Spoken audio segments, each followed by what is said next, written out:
What it do, y'all? We back with another episode of Wrestling with the Exotics, the greatest wrestling podcast on YouTube today. No cap. And on today's show, we're going to be breaking down this year's Crown Jewel. Now, to be real with y'all, this match card for Crown Jewel is pretty weak. It didn't have a lot of eye-popping matches, and a lot of the results was... You already see it coming. You can already kind of see it coming. And on top of that, it's kind of whack, to be real. But the first match you want to get into is LA Knight versus Roman Reigns for the undisputed WWE Universal Championship.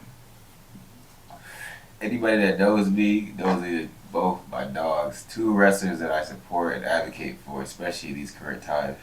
And when he initially asked me who's going to win this match, I did pick Roman because I already know how it's going to play out. Even though it's still LA Knight's game, it wasn't his game that night. It doesn't make me sad because at the end of the day, I was gonna win regardless. Because it's kind of like Roman versus Cody. I want to see everybody win, but everybody can't be the champ at the same time. And at this current moment, I don't mind Roman still reigning supreme over the WWE because LA Knight, you can go turn up another division, you can go turn up something else, and by them giving you the seal of approval, by having you go against Roman, shows me they have faith in you to do other things and to be a face of the company. Because I've seen what they do with Roman being how he is and how he takes these time off and stuff like that. Right now, even though he is the face of the company and helping them reach the $1 billion status, there's several faces of the company under him that actually do what he does as well. So Cody Rhodes is what it is. That's why he's on the poster of the Survivor Series. LA Knight's being groomed to be also somebody that also can be on posters, go do media, go be on that main event level. We have to give you the platform for us. Even though you did lose this match, you can't just lose your next main event level match. But you have to start somewhere. So now no one can tell him that he's never been there, he hasn't done this, because now he's seeing he's done, and he can learn from his mistakes, you know what I mean? Yeah. So that's why I was hyped on this match more than anything, because just the opportunity. You don't get these type of opportunities when you're debuted as a lackluster mid-carder that doesn't pull no attention. He was in Saudi, and the fans were going crazy for him. There's a whole section. So, like, just off of us starting this, and it's coming up on a year that we've officially been doing this podcast. LA Knight, we started covering him, I want to say, December, January. And he had his first pay-per-view match in January. From January 2023 to November 2023, he main evented a pay-per-view. And he basically damn near kicked off one in January. So I love to see the growth that he's displayed in the ring. And it's just, I can't wait to see what happens next because this Friday he's going to start his new feud. This match for me was like I want to say a 3... I'll say like a 3 out of 5 just because of everything. What do you think about it? To be real with you, bro, this match was like watching paint dry. The only reason why I gave this match a 3.5 was because the tables was being used and the barricade was being used. But other than that, I probably would have gave this match a 2.5 or maybe close to a 3. I wouldn't even give it a full 3. Because like I said, it was just like watching paint dry. We already knew what the outcome was. We was just waiting on it. And I think it's hilarious how Roman Reigns will literally Triple H someone to death. And for you guys that don't know what that means, I mean, Roman basically wrestled this entire match without slamming him, without doing any flips or any of that. He just straight hands, beat him down, and then eventually speared him through the barricade, and that was that. You know what I mean? He broke his spirit before anything else. Like, Roman is just so damn boring to watch, but the shit that he does to his opponents be lightweight devastating. And the crazy part is, like I said, he's not slamming these niggas at all. Even though Roman cheated to win this match, I still felt like this match set LA Knight back a little bit. Because you arrived to the top so damn quickly, and just as fast as you got there, you got knocked off. So what's going to happen now? They're going to give him a consolation prize to challenge for the United States Championship, and it's on Logan Paul. So theoretically, that should be a layup for LA Knight, which I don't really see that being. I'm just talking from a sports entertainment standpoint, and then also seeing like how much the crowd fuck with him more than they do Logan Paul. So I can only imagine how crazy they're gonna go when he wins that title. Yeah. You know what I mean? But that's what I mean. He's gonna win that title, and the main card is where he's going to stay. The only way I see him winning a world championship is if he goes to Raw and he's challenging Seth Rollins and he's put in some type of triple threat match. And the only reason why I say Seth Rollins is because he clearly has a bad back and all this other shit. You know, so he's got to give it up eventually. Or if LA Knight can just, you know, put that mean streak on him, he should be able to take the belt with no problem. At least in a triple threat match where you don't even have to pin Seth Rollins. You know what I'm saying? Literally. But there's no way, shape, and form he's going to beat Roman Reigns at all anytime soon. Even if he got a rematch, it's not going to work out for him. Nah. See, I can have fun at my expense. You know, I'm from Titletown. You know, I go where the winners go, where the winners do. You know what I'm saying? We know whose game it is, but at the end of the day, we them ones. And Tribal Chief, all that good shit. What next we got, man? Up next, speaking of Logan Paul, he had a United States Championship match with Rey Mysterio. Now, this match, it had the potential to possibly be like a 4-star, maybe even 5-star match if Rey Mysterio was a little bit younger and Logan Paul was a little bit more experienced. It could have definitely been that. Those two facts that you just listed would have allowed that 5-star match to happen. For sure. But the reason I gave this match a 3.5 was because the interference by Santos and also the guy that introduced the bronze knuckles in the first place. And I didn't want to see Logan Paul cheat to win this match. I wanted you to really stamp yourself as a great wrestler and beat Rey Mysterio straight up. You could have done that, bro. And I feel like Rey is humble enough to let you do that. So I didn't think that, you know, you needed the bronze knuckles, but it kind of just made it make sense even more. Like, okay, he used the bronze knuckles, he definitely has to have the title. You know what I mean? So I respected the move. What did you think about this match? I thought this match was cool. I liked how he saved Rey from landing on his neck. I want to say Logan Paul is the first actual celebrity that's held a recognizable championship that's going to defend it and actually can perform in the ring. In the year 2000, David Arquette, he was the WCW World Heavyweight Champion. And that kind of led to the spiral of the downgrading of their promotion and what led to them, Vince being able to buy them out and them being off Turner Sports. So, like, right. Logan Paul is a complete opposite of that. So, like, we're two diehard wrestling fans and we're not really batting an eye to the United States champion because he has an in-ring capability. Not only that, they gave us 2 years prior to him building and giving credibility to him being in the ring, going against people like The Miz, Rey Mysterio, Seth Rollins, Roman Reigns. Three of those people I just listed are Hall of Famers guaranteed. So he's been seasoned enough now. And it tells me it took his third year for him to actually get gold. Because in the first two, he was talking like he could do it. He was in matches for those type of things, but he ain't come through. And he ain't never been in no like mid-match. Like, all his matches have been hybrids, and he's going against heavy promotion. Yes, heavy promotion, all that, and going viral every match. Getting hella eyes. Seth Rollins out their whole weeks leading up to WrestleMania. Yep. So honestly, Logan, I'm hyped to see you with this belt, and I hope that we see more of you on screen weekly, so that way it'd just be cool to see you like that. Because like I said, you're already phasing out that whole David Arquette type of thing because you're actively in the ring competing against the best. And you're not doing no bullshit ass moves. And you're doing high quality moves. Not only that too, you have your own thing going on. So it's not like you were brought in through another wrestler and now you only buddy behind him. You only got brought up by Shawn Michaels and that's the only nigga he respects. Exactly. Him and Triple H. Like, I fuck with that. I just like that Logan literally is like his own. Like, people don't really understand it because it's like a wrestling dynamic. But Logan, if you really think about it, Logan Paul is literally like a regular wrestler. He got his own dynamic. He's not in a group. He wasn't, like I'm saying, he don't have a cosign. He doesn't have a cosign of an active wrestler that's in the ring right now. That's being like, Rollins my bro, and as long as I'm around, I got his back. Logan Paul got his own back. He got his little YouTube buddies, the same one you see. Is like literally like his own little clique. They come to the ring. They help him in the matches. He got his own little factions without having a faction. And what separates him from everybody else is the niggas that's helping him isn't under WWE contract. That's what I'm saying. So therefore they can't really get hurt or even take any bumps or anything. Like any real damage or.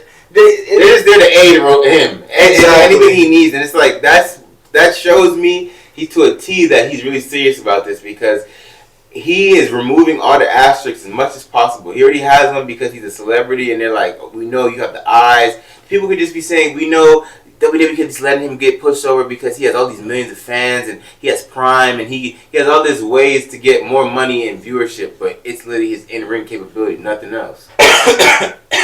Facts. Logan Paul going over in this match was definitely the right idea, seeing how last Crown Jewel, he had lost his World Heavyweight Championship match to Roman Reigns. So it's great that they gave him this opportunity because ever since then, and even before then, he's been holding it down and staying dedicated to WWE. And I love seeing him get rewarded for holding it down. That's how it should always be. You know what I mean? Like people like Chad Gable, Damian Priest, anybody that's wrestling on a consistent basis holding it down, they eventually got to get that payoff soon. We can't just keep seeing them go to the back of the line or just be used to give other people credit. You know? Exactly. Like, that's why we can't sit here and picture Sami Zayn as a world champion just off the rip. Because you guys made him lose to Kevin Owens too much. And, like I just want to quickly mention that before you move on. Like, I'm glad you brought up Sami Zayn because he wrestled on the pre-show. Mm-hmm. Sami still gets a chance to wrestle on the pre-show. Yes, we know the fans love him and stuff like that over there, but Sami's above that now. He made him in a WrestleMania. Mm-hmm. And you guys are saying this is a WrestleMania-like level pay-per-view, and you know how much he draws from that crowd. Yep. Why is he not on the main show? Why is he wrestling JD McDonough? No offense to him, but he's not even on that level of Sami. Yep. Sami just main evented WrestleMania. Sports entertainment-wise. And I just think it's crazy, just crazy in my mind that, like, Sami is in this influx. But I know why. Because when Kevin Owens came, he basically shitted on him, and Kevin, I don't know if Kevin didn't fight enough, or Sami didn't speak up enough, or they just thought it was going to figure itself out, but Sami should have been winning the 2015 and 17, he should have been winning at least one major world title before Kevin. I always thought it was crazy how they both debuted against John Cena, and Sami lost that match, but KO actually beat John Cena for a United States Championship. That shit was insane to me. But I thought, like, right there, like, that was the beginning of the Sami Zayn screwing. Like, you know, you immediately brought him to the main roster and then lost to the big dog, and he ain't been able to sniff a world title since. Like, not at all. It's crazy when I think about it, bro, because Sami's just not where I think he should be. No, he's not, dude. The next match we have to mention is Solo Sikoa taking on the 16-time living legend John Cena, man. I know you're going to be sick about this. It just is an all-out massacre. Sometimes, you know, you watch your heroes get old and then you just think, like, they still got it and shit like that. And, oh, well, you know, he got knocked down, but he's going to get back up again. I didn't want to see John get back up again because I'm like, John, no need for that. I was like, John, why'd you get in this match? Why are you putting yourself in this position? Like, Paul, I was like, I just feel like there's things that you're above, and you got to realize, John, like Stone Cold, The Rock, and all them, that you are equally, if not better than, they would never put themselves in this position to lose to some talent like this. Bro, every time Stone Cold Steve Austin comes back, I can't tell you a time he's lost. Since he's retired and he's been coming back, I don't think Stone Cold Steve Austin has lost a match. Yeah, and it's like John is giving like... Not even Taker's taking L's. Yeah, and I just don't like it. Like, what? I feel like it does lead into that whole never give up thing. The Rock came out of nowhere and beat John Cena for a WWE Championship. Bro, John Cena, why are you losing? That don't make sense. Bro, I'm just tired. Like, he's trying to do it for, like, oh, I'm equal. Like, oh, you know what I'm saying? Everyone was trying to get me out. That's not my show anymore. I've watched John Cena devalue. And from this past year, I've just watched the stock get lower and lower and lower. Ever since he had that feud with AJ Styles, that great feud for the WWE Championship, bro, just been decreasing his stock. And WWE keep trying to build it up by saying he's the greatest of all time, this, that, and the third. But what they're doing with Roman Reigns is also kind of devaluing that. And then you got John Cena promoting what they're doing to Roman Reigns, which is also devaluing him. So it's just like, bro, you are devaluing insanely crazy, like, right now. Like, it's genuinely heartbreaking to watch. You look like Ric Flair Flair when Triple H had to tell him you look like a bum. Bro, even Ric Flair was winning when at the end of his career. And that's because Triple H. But I'm talking about like there's a. My nigga won an Intercontinental Championship at the end of his career. That's because he turned it up, and that was after Evolution started to break up. This John Cena reminded me of 2002 Ric Flair. After the draft, after this nigga don't own the company when he came out with the chill white hair, and then he had to start wrestling again because he lost all ownership of the company because Vince got all 100% control again. Yeah. He wasn't the general manager of Raw, and he was just walking backstage looking like. And then Triple H had to say, "What happened to you, man? You like you carrying around bags and shit. You happy to carry my bags? You the number one. You the 16-time world champion." I want somebody to come and say that to John, because I can't, because I'm not around John. John Cena follows me on Twitter. That's my dog for real. But he's not going to be opening up my DMs like that. So I need somebody that really give a fuck about John Cena, Vince, Triple H, Taker, Austin. Somebody speak up to John Cena and be like, dude, the fuck is this? What the fuck is this? Because I can see this. And this shit is not it, dude. Watching this match between John Cena and Solo Sikoa was one of the hardest things I've had to watch since watching Orange Cassidy get mauled by John Moxley. On multiple occasions, I might add, okay? Now, Solo beat the fuck out of John Cena. And this was probably John Cena's second worst ass whooping ever since he got German suplex 16 times by Brock Lesnar. That was definitely the worst ass whooping of his life. But this was the second. Because Solo Sikoa just kept hitting him with Samoan Spike after Samoan Spike after Samoan Spike. And you heard how raspy John's voice was after the first one. So I can only imagine John Cena really not talking. And that's what they're trying to build this story around. Like, yeah, we're going to take John Cena's voice away. What the This shit is so silly, bro. Like, somebody please go talk to John, please, and let him know, like, you don't have to do this. Taker don't come here and take this bullshit. Austin don't come here and take this bullshit. He beat Kevin Owens. The Rock just came out of nowhere and started dissing one of the highest prospects in WWE right now in Austin Theory. He like, they don't go through what you're going through, John, and that's just to. And I say that to say, you don't need this shit, man. Like, stop allowing yourself for these weird niggas, man. You do all the weird shit for the wrong people, bro. The niggas that we think are cool, you don't even be in segments with them. And then for the niggas who are lame as fuck, you be in segments with them, and you be like, the only person you're cool with, that I'm cool with, is LA Knight. Literally. And LA Knight literally he's not dick riding. He's like, bro, he's got off on the wrong foot, but he's okay. He's whatever. He not all up in you trying to get a rub or try to be like, oh, I got my John Cena cosign. That's how I even fuck with LA Knight even more. Everybody else, they keep bringing you up. Austin Theory bringing you up because he beat you, and you allowed that. Right. Like I told you, this is still eating off of that dub at WrestleMania. Bro, every fucking promo the Miz cuts. I beat John Cena at WrestleMania. He don't ever mention that The Rock helped him. But he definitely makes sure you know. Concussed. Yes, and John Cena was definitely concussed. And I just think it's funny how he don't ever mention that. But he definitely gets the point across that he was definitely a top player in WWE. Well, I at this point in John Cena's career, I don't know what more he's trying to ascertain from letting these niggas beat him. Because it's like, that's why I'm so grateful. I didn't want LA Knight to be in a one-on-one fight with him, not because I was worried that he would lose to John. I knew he might have go over on John. And I wanted LA Knight to have a path to success that's never even included John. So it's not even like he needed to lose, win, or draw, nothing. The special referee shit is cool because it's just funny. He needed John. He didn't. He didn't. He was just already on his own shit. They just, you know what they did with that? They're like, he's hot. He's like, this ratings is hot. John, go fuck with him because that way we can build you up. Like, you got the fanfare and you could be cool, introduce him to, but at the same time, we're trying to use some of his popularity to get niggas to see that you're down with the cool shit.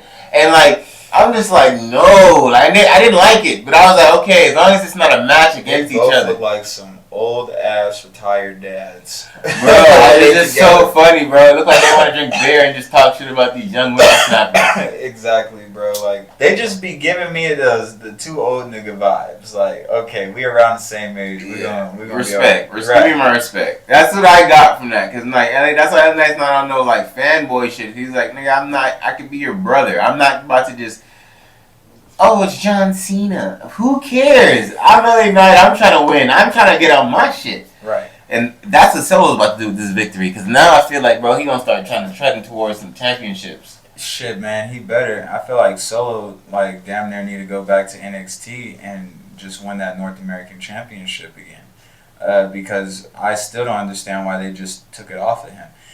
Nobody was going to take that shit off of him. The only way somebody was going to take it off of him was if he gets stripped, and that's exactly what happened. Like, he was holding it down. He was standing on business, and that would have made the Bloodline look even better. And if Sami Zayn would have won an Intercontinental Championship, bro, the Bloodline would have actually been successful. But instead, it imploded because it was all conjured together to support Roman Reigns' situation. Yeah. You know what I mean? And the Usos, they was going to win tag team titles regardless. But Roman wasn't going to be over the last 3 years if it wasn't for these niggas. Yeah, he has to build a strong foundation with them. And that's why he forced Jay to get Jimmy on his same page. Exactly. He's like, you're good enough. You're helping me win already. But if I can get you have a twin, there's two of you, that's doubling the odds. Let's get him together. Roman Reigns has had about 54 defenses. Less than half of those defenses were clean victories. The rest, he cheated to win. Like, that's my whole point on everything. Like, yo. But you know what I like to believe? Every so often he stamps that victory with a clean one. I make you just be like, why you don't do that all the time? But he only do it to niggas like Kevin Owens or just niggas that he know for sure he about to do badly. I'm about to violate you. He violated Kevin Owens. Kevin Owens ain't held the championship in about 5 years. Right, but every time I thought it was fucked up that they sent him over there to SmackDown. Like, what are y'all trying to do? What are y'all trying to do to this man? Like, yo. I can't wait to Roman tease him again. I need Roman to bring up Royal Rumble. He can bring up Sammy, trading him all he wants. Remember what I did to you? What made him do that? He saw me. I didn't need his help. No, we didn't need. Nobody needed no help. You are you. Hey, you're on my show. This is my camera. I gave you my type of ass whooping. You need another one? Right. The next match that we got on the card for you guys is the Women's Fatal 5-Way match featuring Rhea Ripley and various others. As I predicted on our last show, Rhea Ripley would retain. And also, I told you guys that I felt like this match was unnecessary. And after watching it play out, I'm pretty much doubling down on that thought. But I guess they needed something to add on to this lackluster match card because a lot of these matches were boring. Like, I couldn't give any of these matches above 4 stars because of either how they played out or just how boring the actual match was. And a lot of the outcomes were predictable. Like, if they was really doing some FanDuel shit or the Top Dog, whatever the betting shit is, like, people would make a lot of money watching this show because we giving you guys the winners every week. It's literally a layup. I don't feel like anybody, including Rhea, got better from this match. And when you're displaying this many women at one time, that's kind of the point, is to make somebody look like there's something, or you're creating a new star that could possibly take this title away from Rhea. And I didn't see that new star. You feel me? I just seen a bunch of females eventually getting beat up. I mean, let's think back to the way Rhea Ripley won the match with a riptide to Zoe on to Raquel while she was pinning Shayna. It's like, that's a dominant win. That's how you win dominantly. You just stepped on 4 other women for why? Like, so when Zoe Stark, which we'll have a news update for you guys later on in the week, but a brief update right now, Zoe Stark will be the #1 contender for Rhea Ripley's belt in the future. Mm-hmm. But it's like, dude, after we just watched what you did to her at Crown Jewel, we supposed to expect Zoe Stark to go over on you now? Like, come on now. You're devaluing all these women all at once. You know what I mean? What'd you think about this match, dude? I thought this match had a lot of bright spots for the miscellaneous women that were in it. I feel like Zoe Stark, especially with someone that's shine like her showing high flying ability, but at the same time very versatile, which shows the strength.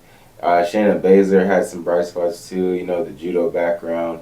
Nia Jax, I kind of feel like they kind of ruined her aura already for her coming back, and she hasn't really like. She low key is supposed to dominate and take the belt from Rhea, and have Rhea kind of like fucked up about it, like. I don't like how she stopped jumping bitches. Like, yeah, you gotta stay on that. Yeah, you gotta stay on that and keep them on their toes, man. Like, you literally just stopped out of just came back. That's what I'm saying. They ruined it already with her. Like, she's half-assing it. Like, yeah, I can't support that. And then I feel like Raquel, she's still staying. So I feel like there's a lot of potential in this match, but they need to have these women feuding against each other. Like, that's the problem. They all want to come at the title first. Like, none of you guys have done anything for make me feel like you're a credible champion. So, like, you guys need to beat each other up first and not just beat one of each other up and then be like, okay, now it's time for the world championship and lose. Go on a run of beating everybody up and then be like, you see what I did to them, you see what I did to them, they're all different. Why can't I beat you? Right, and can we just make it easier on these women and just make more titles? Yeah. Like, what the hell? They only can compete for the tag team championships, which you're making a mockery out of, and you strip the NXT women's champions from their titles and unified it with the regular ones, so the women in NXT don't even got another opportunity. There's only 3 major belts that you can go for right now. For a single star. Yeah, for a single star. Women superstar. Exactly, and you guys got a locker room full of women that's all gunning for pretty much the same opportunity. But see, if you would make a women's intercontinental championship, or a women's United States belt, or just a women's North American championship, these women would have other things to compete for. The storylines would be easier to create, and we wouldn't be seeing these women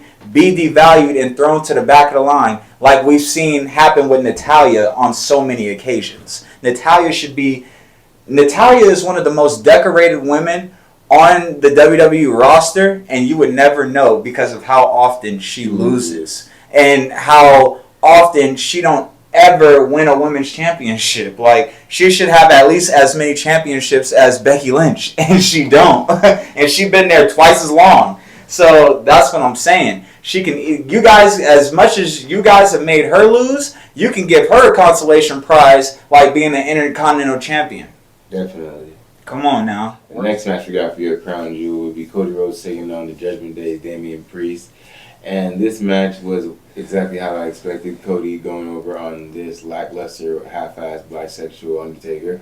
I don't know why Damian Priest thinks his aesthetic should resemble the Undertaker, because those are big shoes to fill.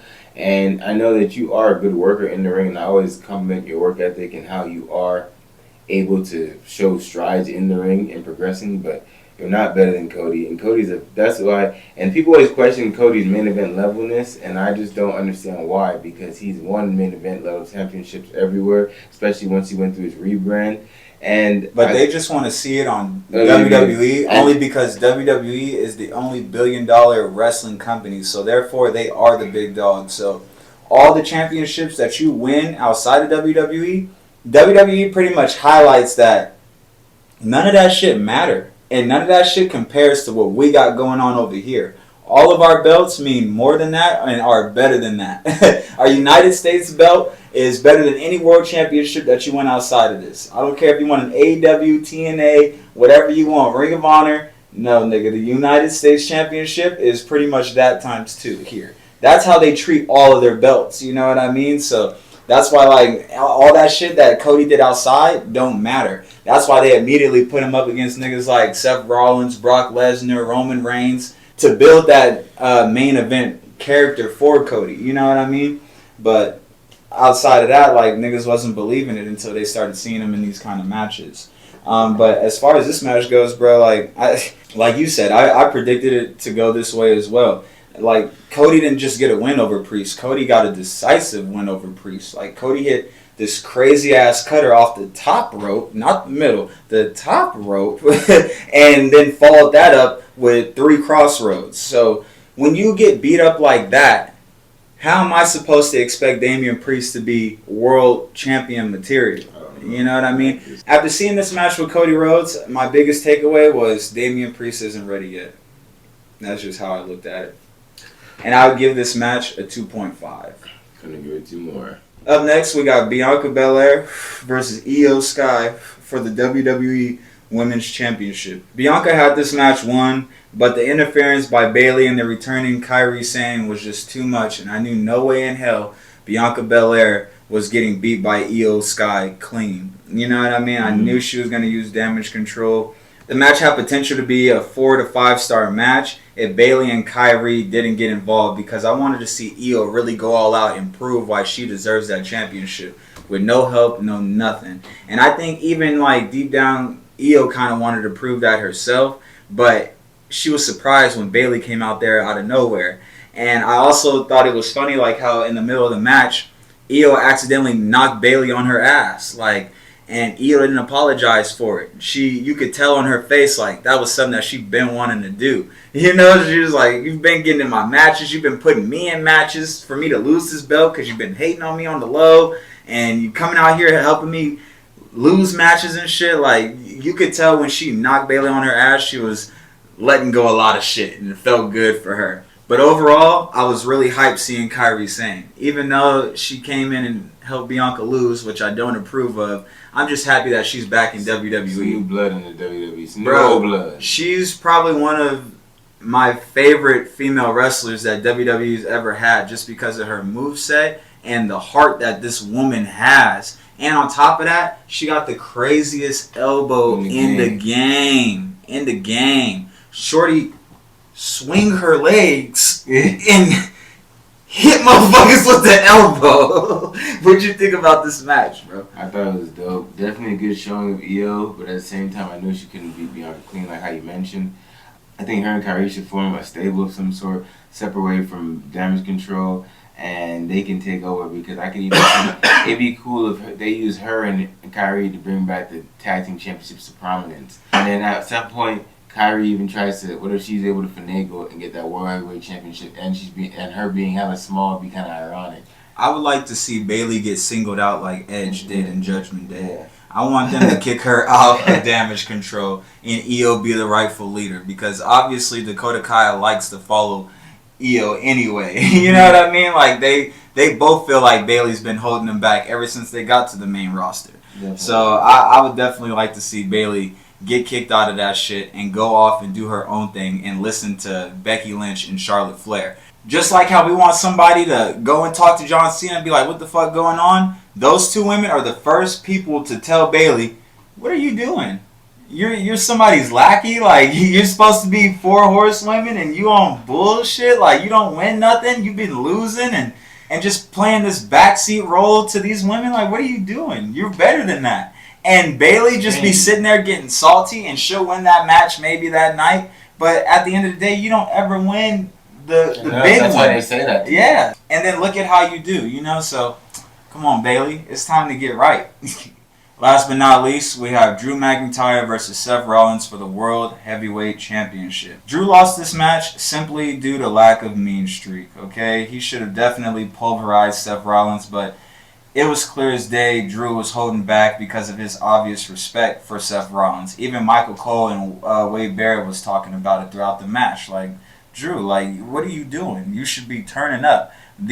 Seth Rollins is giving you opportunities to really knock him out the game, and you're not taking it. You know? So my takeaway from this match is Drew is just too nice. He's not scary. He's not intimidating. And Drew just wants to pander to the crowd and shit.